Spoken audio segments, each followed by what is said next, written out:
같습니다.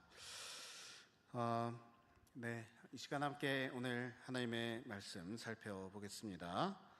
오늘 보실 하나님의 말씀은 시편 51편 1절에서 12절까지 말씀입니다.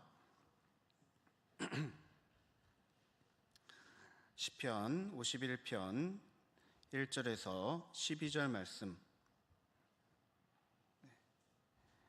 이 시간 제가 봉독하겠습니다.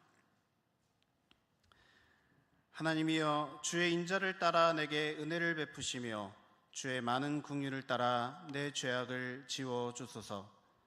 나의 죄악을 맑게 씻으시며 나의 죄를 깨끗이 제하소서. 물은 나는 내 죄가를 아오니 내 죄가 항상 내 앞에 있나이다. 내가 주께만 범죄하여 주의 목전에 악을 행하였사오니 주께서 말씀하실 때 의로우시다 하고 주께서 심판하실 때 순전하시다 하리이다.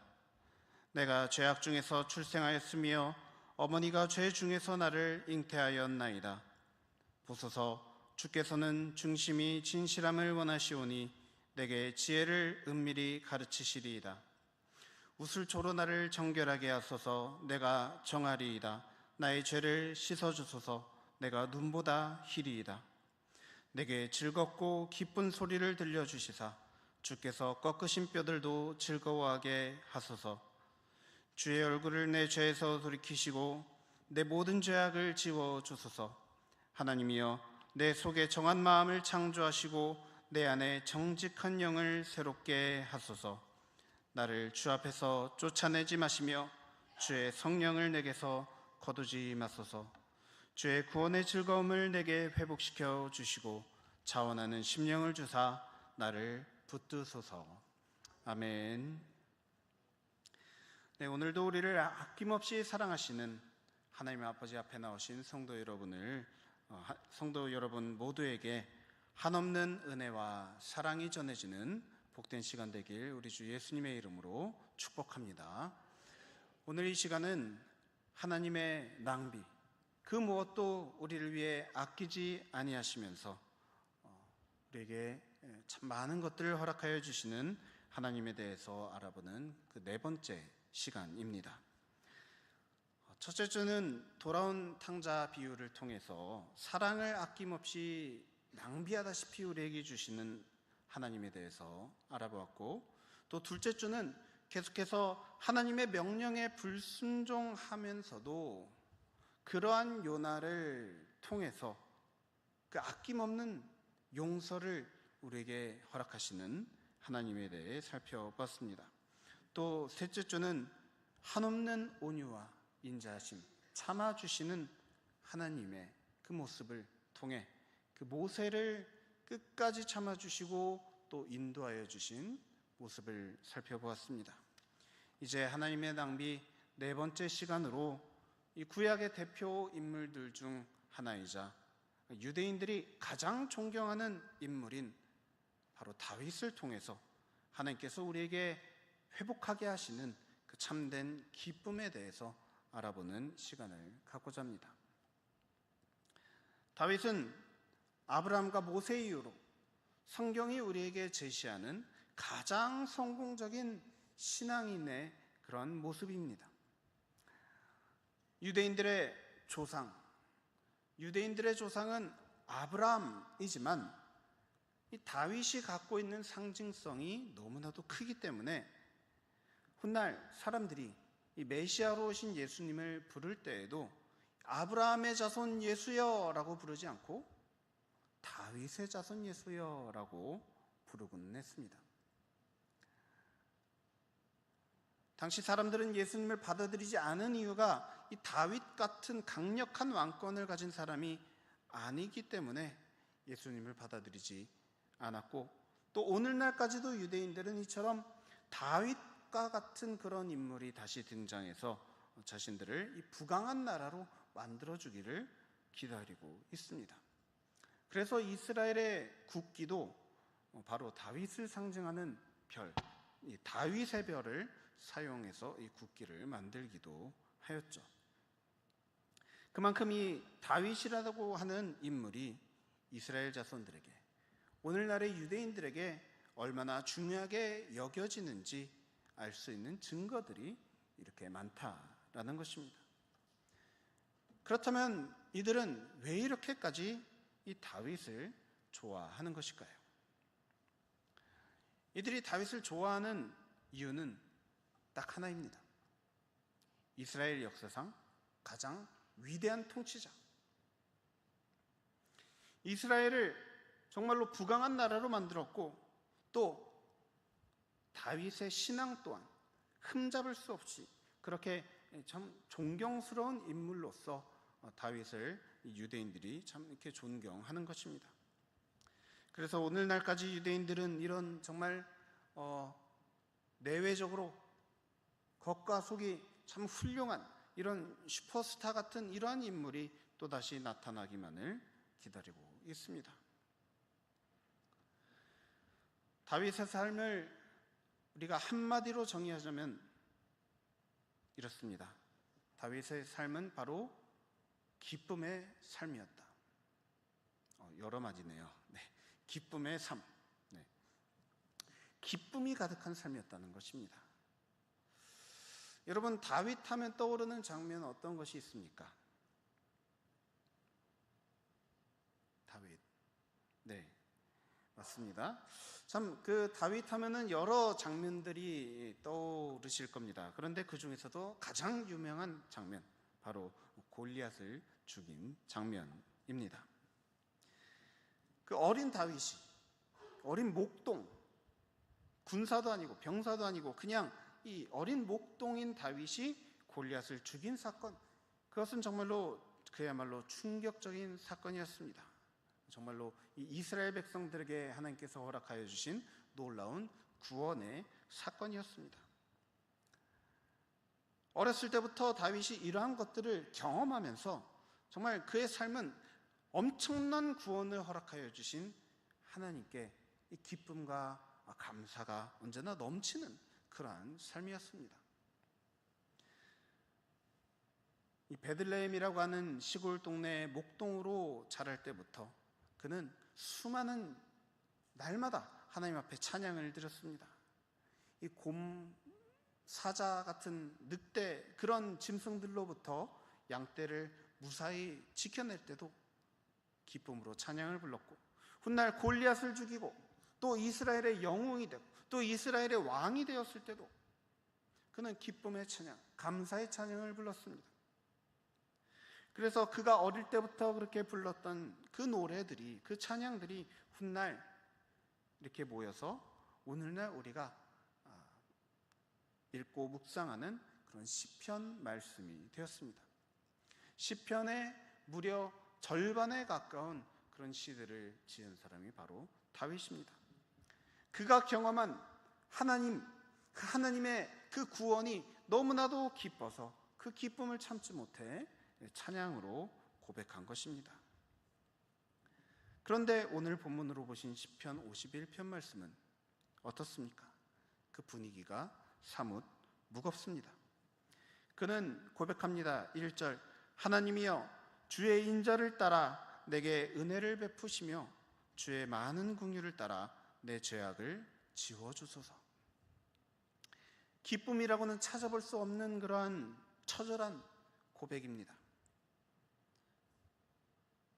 하나님의 구원을 수도 없이 경험했던 다윗이 왜 이러한 고백을 지금 하고 있는 것일까요? 방금 제가 다윗의 삶을 기쁨의 삶이었다라고 말씀을 드렸는데 그 이유는 그의 삶이 계속해서 우상향하는 인생이었기 때문입니다. 다윗의 등장이 어땠습니까?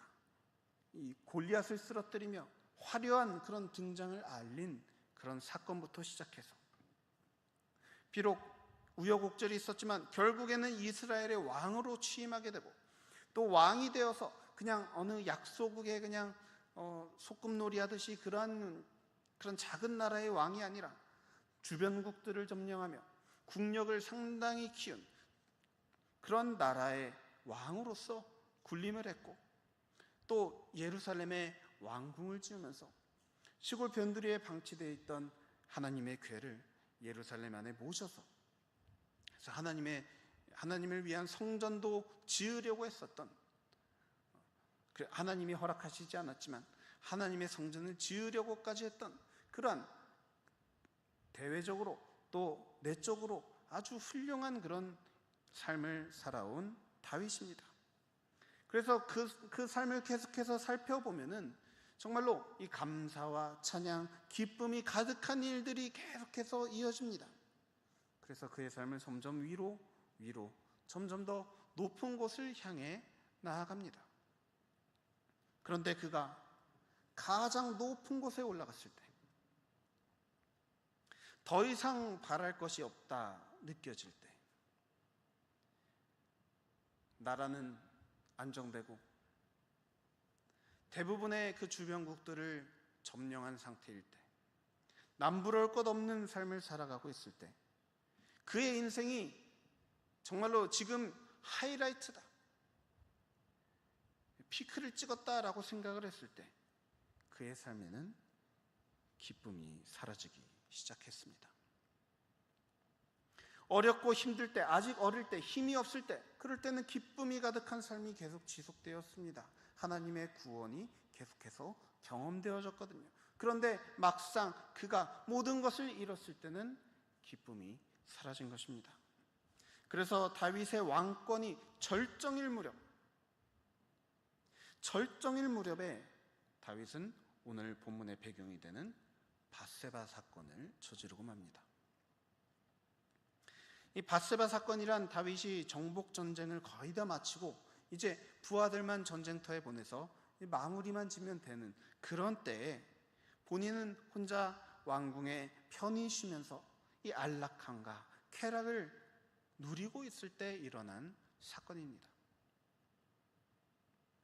다윗은 부하들만 전쟁터에 보내놓고 이 왕궁에서 편히 쉬다가, 그 왕궁이 이렇게 이제 높은 건물이고 그 왕궁 주변으로 또 다 이렇게 사람들이 사는 그런 주택들이 있었습니다.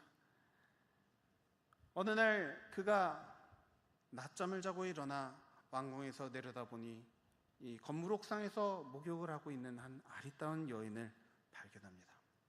그녀를 데려와서 동침하여 임신하게 만들고, 저 멀리 전쟁터에 나가 있는 남편 우리야라고 하는 그 남편을 전쟁터 선봉에 보내서 죽게 만들고 그녀를 독차지합니다. 이 사건이 밧세바 사건입니다. 이 사건은 인생의 절정에 달한 다윗이 이제 그 높은 곳에 올라가고 나니까 기쁨을 잃어버린 채 살아가다가 헛된 즐거움, 헛된 쾌락을 쫓게 되었고, 그로 인해서 그 삶이 기쁨의 삶에서 슬픔의 삶으로, 성공한 인생에서 이제 점점 망해가는 인생으로 몰락해가는 시작점이 된 그런 사건입니다.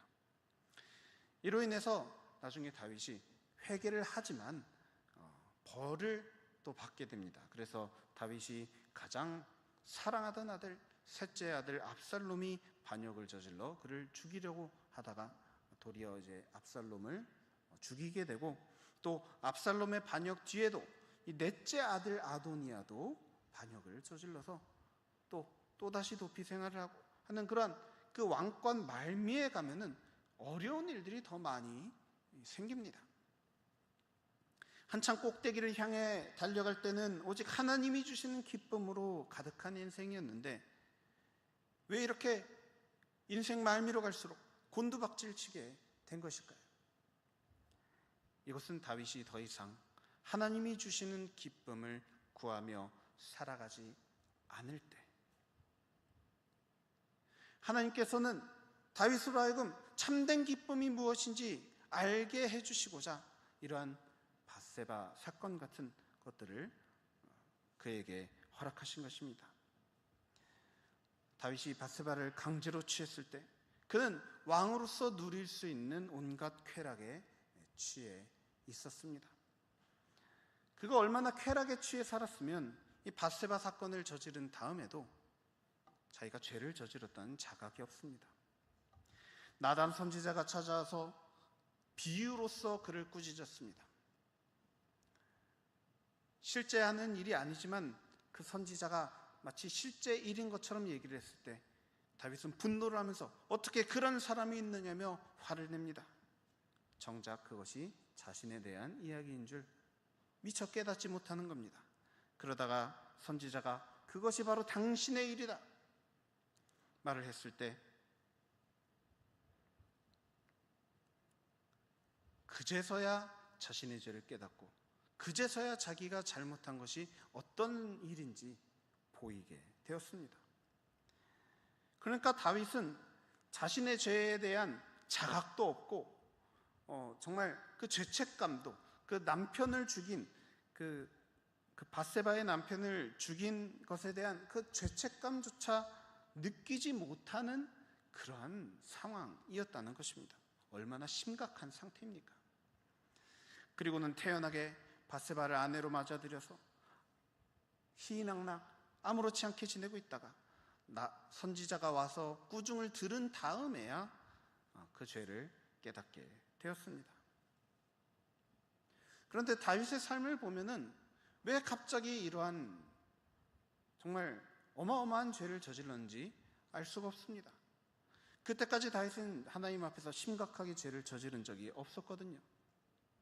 자신을 죽이려고 하는 원수 같은 사울도 그 목숨을 끝까지 살려주려고 애썼던 다윗입니다. 어떤 일에서든 하나님 앞에서 잘못된 모습을 보이지 않으려고 애썼던 다윗인데 갑자기 어느 한순간 너무나도 큰 죄를 저지른 것입니다. 여러분, 이것이 우연히 일어난 일일까요? 아니요, 그렇지 않습니다. 다윗이 하나님의 그 구원을 간절히 바라며 하나님이 주시는 기쁨을 구하며 살아갈 때는 이러한 죄에서 멀리 살아갈 수 있었지만 하나님이 주시는 기쁨이 사라졌을 때 그 기쁨 대신에 세상 만족, 세상 쾌락을 누리며 살아가다 보니까 어느새 그러한 죄를 저지르는 데까지 이르게 된 것입니다. 그래서 자신의 실체, 자신이 지금 얼마나 큰 죄를 저지를 수 있는 그러한 상태라는 것을 깨달았을 때 그는 이와 같이 고백합니다. 3절, 5절 말씀입니다. 물은 나는 내 죄가를 아오니 내 죄가 항상 내 앞에 있나이다. 내가 죄악 중에서 출생하였으며 어머니가 죄 중에서 나를 잉태하였나이다. 다윗이 이 사건이 있기 전에 이러한 깨달음이 있었을까요? 아니요. 나단 선지자가 와서 그를 깨우쳐 주기 전에 이러한 깨달음이 있었을까요? 아니요. 그렇지 않습니다. 지금까지 자기가 많은 죄를 저질렀다 생각하지 않고 살아왔습니다. 그런데 자신이 실제로는 엄청난 죄인이라는 그 사실이 깨달아지고서 이러한 고백을 한 것입니다. 지금까지 다윗의 인생은 죄와는 상관없는 그런 인생 같았을 겁니다. 본인도 실제로 그렇게 믿었을 겁니다. 그런데 막상 보니 자신이 이토록 죄에 깊이 빠져 있었다라는 것이 비로소 깨달아진 것이죠. 다윗의 죄가 과연 무엇이 있을까? 성경은 기록하지 않습니다. 하지만 아마도 다른 왕들도 다 하는 것들, 세상 사람들 다 하는 것들, 즐기고 누리고 하는 이 모든 것들 아무 생각 없이 다 하면서 살았을 겁니다. 그런데 다른 사람들이 다 하는 것 나도 했을 뿐인데 이것이 하나님 앞에서 엄청난 죄가 된다라는 것을 이제서야 깨달은 것입니다. 그렇습니다, 여러분. 이 죄라고 하는 것은요, 이것이 얼마나 커다란 죄가 될 수 있는지, 또 실제로 얼마나 커다란 죄인지, 또 얼마나 더 심각해질 수 있는지, 이것은 우리의 생각을 기준으로는, 우리의 판단을 기준으로는 이거를 알 수가 없습니다. 우리가 조금씩 세상적인 즐거움, 이 쾌락을 누리면서 이 정도는 괜찮지 하면서 우리의 생각을 기준으로, 우리의 기준을 우리의 생각을, 우리의 판단을 기준으로 살아가는 것은 더 큰 죄에 빠지는 길이 됩니다.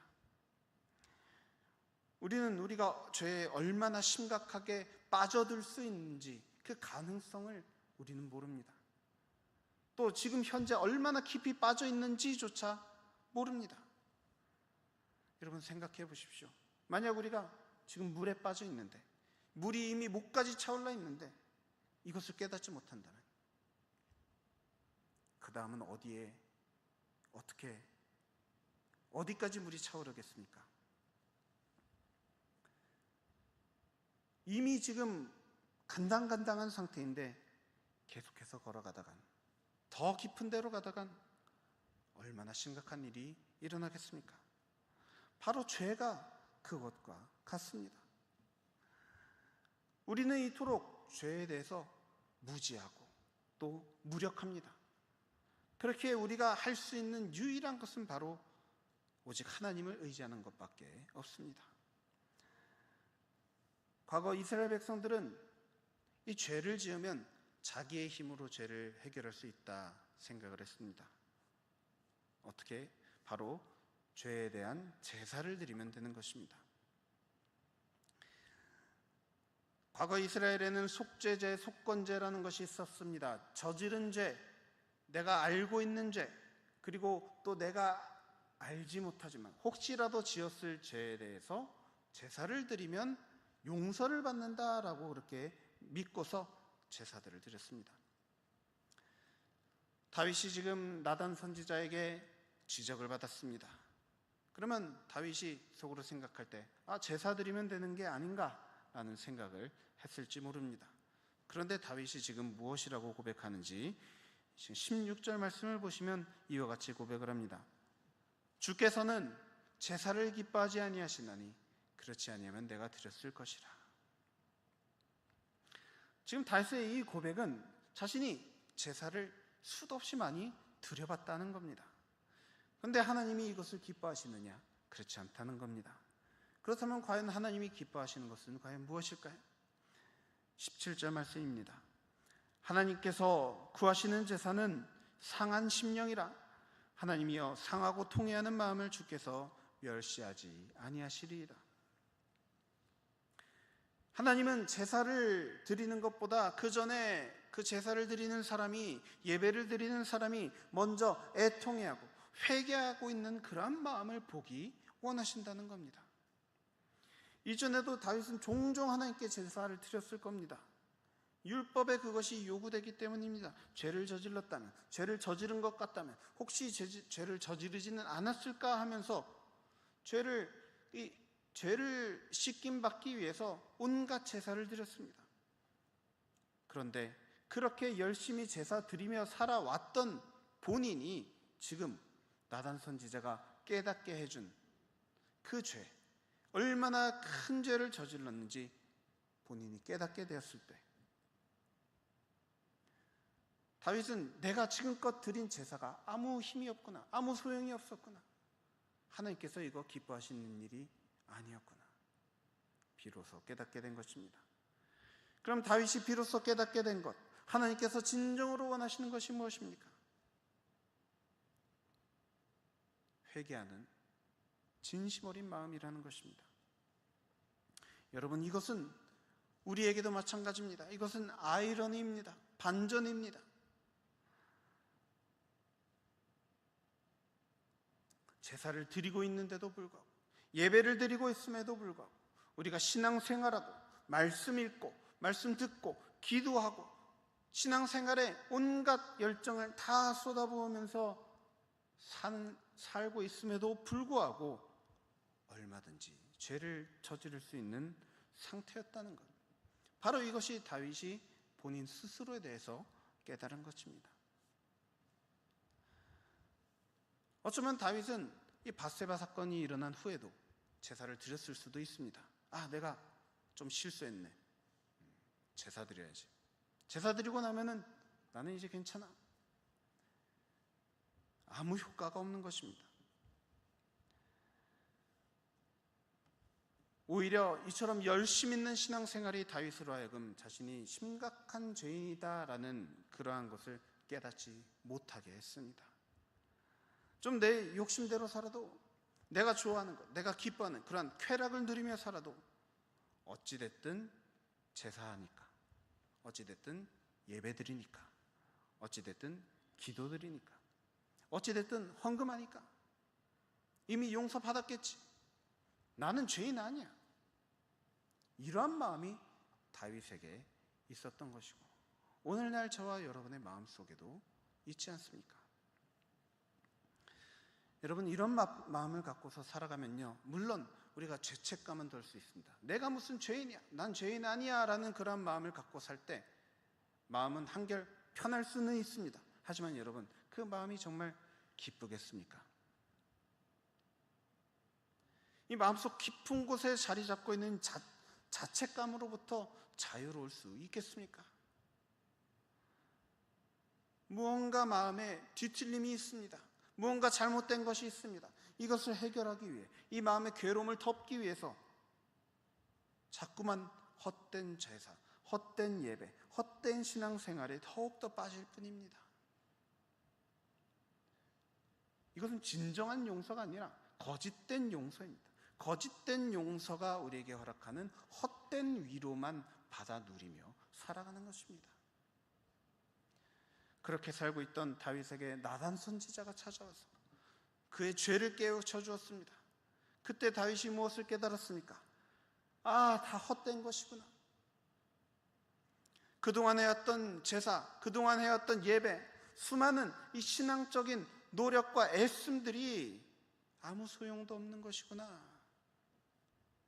그렇게 깨닫고서는 이제는 완전히 겸손해진 마음으로 이렇게 고백을 합니다. 6절 말씀, 보소서 주께서는 중심이 진실함을 원하시오니. 7절, 우슬초로 나를 정결하게 하소서. 나를 씻어주소서. 제사로도 안 되고 예배로도 안 되고 온갖 신앙생활, 열심, 노력으로도 안 되지만 나의 이 큰 죄를 해결할 수 있는 분은 오직 하나님 한 분뿐이라는 것을, 하나님의 그 용서의 은혜가 없으면 안 된다는 것을 비로소 깨달은 것입니다. 그래서 내가 무엇을 하려고 하기 전에, 내가 제사를 드려서 나의 죄를 씻어야지, 내가 열심을 내어서 어떻게 해봐야지 하기 전에 바짝 엎드려서 하나님 죄송합니다, 나의 중심으로 회개합니다, 나의 죄를 씻어주옵소서. 하나님의 사랑 없으면, 하나님의 인자하심 없으면, 하나님의 용서가 없으면 나의 이 죄를 도저히 씻을 수 있는 방법이 없다라는 것을 다윗은 깨달은 것입니다. 여러분, 여기에 낭비스러운 하나님의 모습이 다 담겨 있지 않습니까? 사랑이 없으면, 하나님의 그 온유하심이 없으면, 하나님의 우리를 용서하심이 없으면 우리는 구원의 은혜를 받을 수 없습니다. 구원의 기쁨을 누릴 수 없습니다. 이것을 깨닫고 나서 다윗은 과연 무엇을 얻을까요? 그는 계속해서 이렇게 고백합니다. 이 시간 10절에서 12절 말씀 저와 여러분 함께 읽겠습니다. 하나님이여, 내 속에 정한 마음을 창조하시고 내 안에 정직한 영을 새롭게 하소서. 나를 주 앞에서 쫓아내지 마시며 주의 성령을 내게서 거두지 마소서. 주의 구원의 즐거움을 내게 회복시켜 주시고 자원하는 심령을 주사 나를 붙드소서. 아멘. 이 죄로 가득했던 이 마음 속에 정한 마음을 만들어 주시길, 깨끗한 마음을 만들어 주시길, 정직한 마음을 만들어 주셔서 이전에 죄를 기뻐하고 죄 짓는 것을 가볍게 여기던 그런 마음을 없애주시기를 구하고 있는 겁니다. 그냥 용서받으면 끝이 아니라 내 마음에 이 용서받을 만한 일을 자꾸만 만들려고 하는 그러한 죄된 마음을 없애주시고 정한 마음, 깨끗한 마음, 정직한 마음 허락하여 주시기를 구하고 있는 겁니다. 그리고 또 하나님 앞에서 쫓겨남을 당하고 성령께서 내게서 떠나가지 않기를 간절히 구하고 있습니다. 그래서 다윗이 어릴 때부터 누려왔던 그 구원의 즐거움, 구원의 기쁨, 그 희열을 다시금 회복시켜 주시기를 간절히 구하는 그 마음이 다윗 안에서 생겨났습니다. 오랫동안 다윗은 이 기쁨을 잊어버린 채 살아가고 있었습니다. 구원의 기쁨이 사라지니 다른 것들로 자꾸만 그 자리를 메우고자 쾌락을 즐기며 살아왔습니다. 참된 기쁨을 잃어버리니까 헛된 기쁨에 빠져 산 겁니다. 그러나 하나님은 다윗에게 진정한 기쁨, 구원의 기쁨이 무엇인지 다시 맛볼 수 있게 해주셨습니다. 그래서 비록 죄를 저질렀지만 그것으로 인해서 다윗은 구원의 기쁨을 다시 깨닫게 되었습니다. 그래서 이후 연달아 그에게 찾아오는 여러 가지 불행에도 불구하고 하나님이 주시는 그 구원의 기쁨만을 사모하며 살아갈 수 있게 되었고, 다시는 같은 죄로 돌아가지 않았습니다.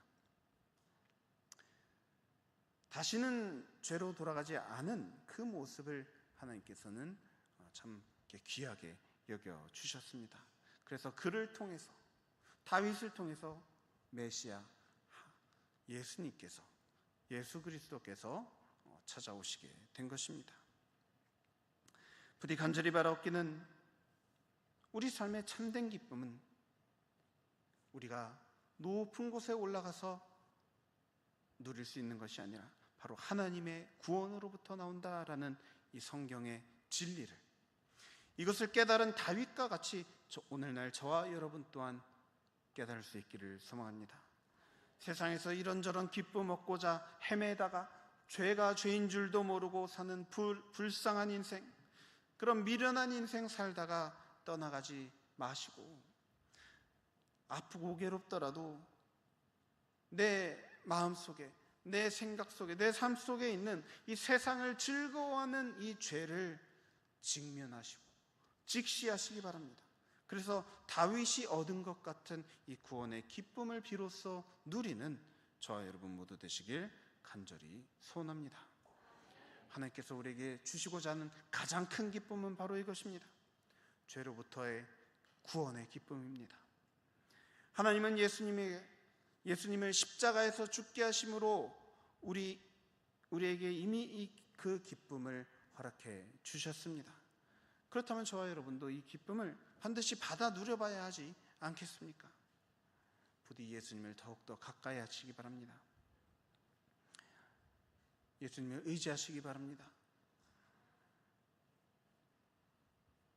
하나님께서 나단 선지자를 보내어 다윗을 깨우쳐 주신 것처럼 우리가 예수님을 가까이 할 때 우리의 이 마음속에 있는 죄가 밝히 드러나고 우리가 진정으로 구해야 될 기쁨이 무엇인지, 그 구원의 기쁨을 사모하는 마음을 우리에게 허락하여 주실 줄 믿습니다.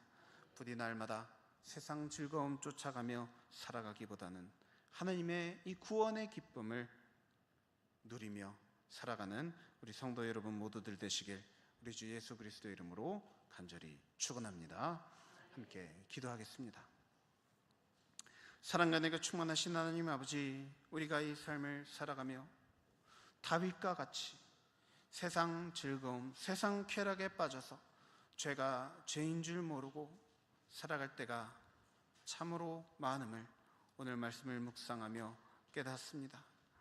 주님, 우리로 하여금 주님의 그 구원의 기쁨이 가장 큰 기쁨임을 깨닫게 하여 주시고, 우리가 이 세상에서 얻는 어떤 기쁨보다도 주님께서 이 구원의 기쁨으로 말미암아 허락하여 주시는 참된 기쁨이 얼마나 커다란지 비로소 깨닫고 그 기쁨을 누리기 위해 날마다 주님 붙잡고 살아가는 우리의 삶 될 수 있도록, 그러한 결단의 삶 살아갈 수 있도록 인도하여 주시옵소서. 우리에게 참된 즐거움과 참된 기쁨, 참된 회복을 허락하여 주실 하나님, 우리를 인도하여 주실 줄 믿습니다. 성령으로 언제나 함께하여 주셔서 깨달을 것들 잘 깨닫게 하여 주시고, 결단할 것 잘 결단하게 하여 주시고, 또 순종할 것 잘 순종하여서 정말로 참으로 주님께서 허락하여 주실 참된 그 기쁨의 그 커다람을 주님 우리 누리며 살아갈 수 있도록 인도하여 주시옵소서. 감사드리며 모든 것 살아계신 우리 주 예수 그리스도의 이름으로 간절히 기도드립니다. 아멘.